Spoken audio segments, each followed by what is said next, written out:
Ricordiamoci che Venezia appunto non era solo la Venezia d'acqua, di mare, ma era anche la Venezia di terra. Molta forza Venezia la traeva proprio dalle foreste, dalle sue campagne e dal suo rapporto con le comunità che quei luoghi coltivavano e curavano. In particolare qui siamo in Cansiglio, che è una delle forse più ben riusciti esempi di rapporto meraviglioso tra Venezia e la montagna, in cui tutti i materiali per far grande Venezia da qui passavano, qui venivano coltivati, impiegati, curati attraverso un rapporto saggio con l'ambiente. Ancora oggi quelle tecniche di coltivazione, di silvicoltura possono essere alla base anche di un ripensamento, di un insegnamento che può essere molto attuale anche nel presente.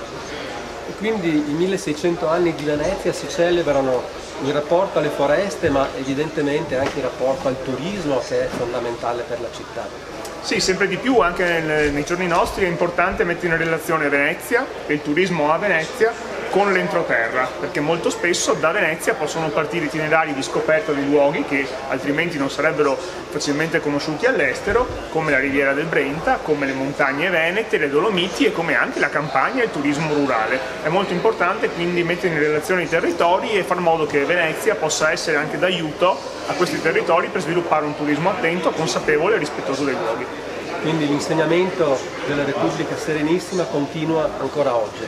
E ancora oggi abbiamo tanto bisogno di quell'insegnamento. Forse se riscoprissimo insieme alcuni insegnamenti anche nel rapporto con l'ambiente, ma anche nella gestione della cosa pubblica, nella responsabilità dei cittadini nella comunità che hanno fatto grande la Serenissima, ecco, forse oggi saremmo anche un paese migliore. Quindi ancora oggi quegli insegnamenti sono attualissimi e quella storia di 1600 anni può essere presa a modello per molte soluzioni anche odierne.